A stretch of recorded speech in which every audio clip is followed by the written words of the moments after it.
అంటురోగం లాంటిది. ఒకరికి వచ్చిందంటే మిగతా వాళ్లకు పాకుతుంది. భయాల్లో చాలా రకాలున్నాయి. వాటిలో మనం ఎక్కువగా ఆసక్తిగా మాట్లాడుకునేది దెయ్యాల భయం గురించే. అసలు అవి ఉన్నాయా లేవా అన్నదే ఓ మిస్టరీ. మనలో ఉన్న భయమే దెయ్యమని మనం నమ్ముతూ ఉంటాం. సినిమాల్లో అలాంటి సీన్లు చూసి నిజంగా భూతాల్ని చూసినట్టుగా ఫీల్ అవుతాం. ఇప్పుడు ఈ టాపిక్ మాట్లాడడానికి కారణం ఉంది. అదే ఓ దెయ్యం. పగతో రగిలిపోతూ ఊరంతటిని ఉరుకులు పరుగులు పెట్టించిన ఓ దెయ్యం కథే ఇవాల్టి క్రైమ్ ఫ్యాక్టర్.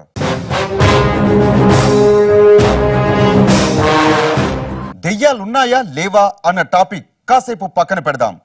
ఊళ్ళోకి దెయ్యం వస్తోంది, ప్రాణాలు తీస్తోంది అని తెలిస్తే అక్కడి వాళ్లకు ఎలా ఉంటుంది?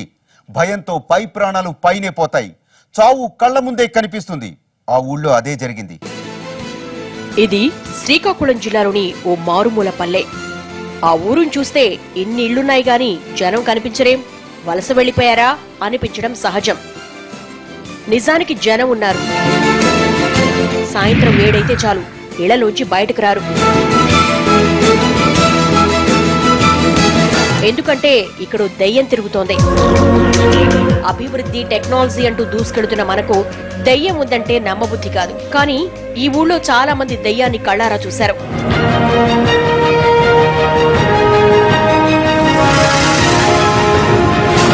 ఇతను ప్రతాప్. పనీ పాట లేని జులాయ్ అనడం కంటే జులాయి తనమే తన పనీ పాట అనుకునే రకం. ఇతడు సంపత్. సకల అవలక్షణాలున్న అడ్డగాడిదే. ఇద్దరూ కలుసుకుని రే వీడెక్కడ్రా అనుకున్నారు. వీడెప్పుడూ లేటేరా, ప్రతి విషయంలో లేటే అని ఇద్దరూ చిరాకు పడ్డారు.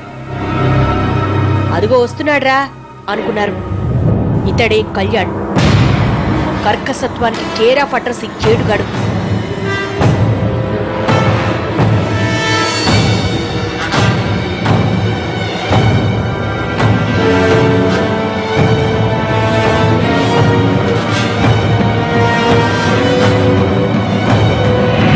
ఈమె స్వప్న. ఇంటర్ చదువుతోంది.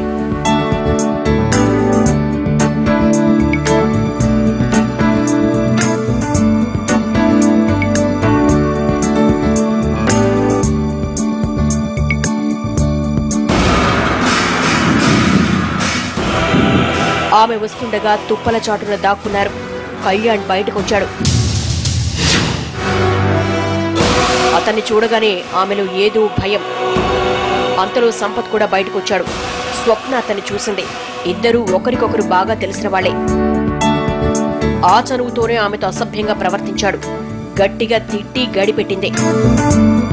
అప్పట్నుంచి ఇద్దరూ మాట్లాడుకోవట్లేదు. ఇంతలో ప్రతాప్ వచ్చాడు.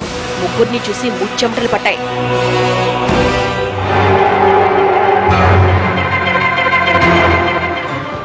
కాపాడడానికి ఎవరైనా వస్తే బావుండు అనుకుంది. కనికరించమని దేవుణ్ణి కోరుకుంది. ఎవ్వరూ రాలేదు. దేవుడు కనికరించలేదు. ముగ్గురు చుట్టూ తిరుగుతుండగా భయపడిన స్వప్న అరవబోయింది. కళ్యాణ్ నోరు మూశాడు. ఆమెను పక్కనున్న పొదల్లోకి లాక్కుపోయారు.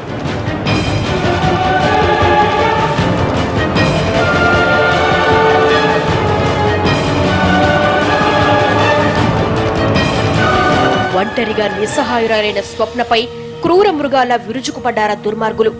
గుండె పగిలేలా ఏడ్చింది.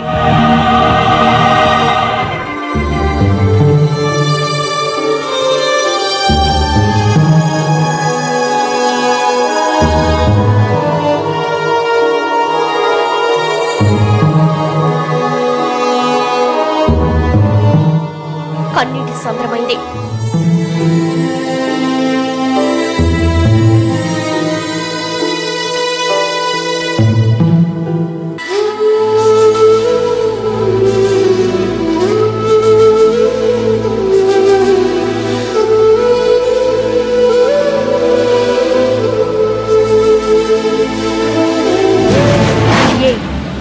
ఎవరికైనా చెప్పావో చంపేస్తాం. నిన్నే కాదు, నీ ఫ్యామిలీని కూడా.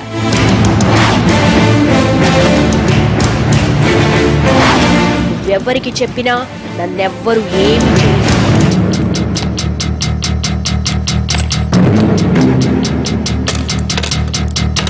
స్వప్న తనకు జరిగిన దారుణాన్ని తల్లిదండ్రులకు చెప్పలేకపోయింది.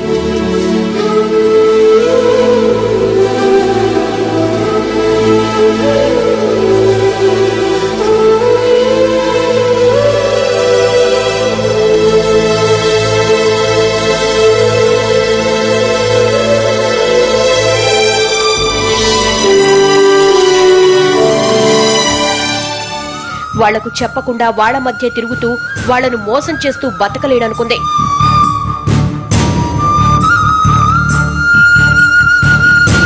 విషం తాగి శాశ్వతంగా ఈ లోకం నుంచి వెళ్లిపోయింది.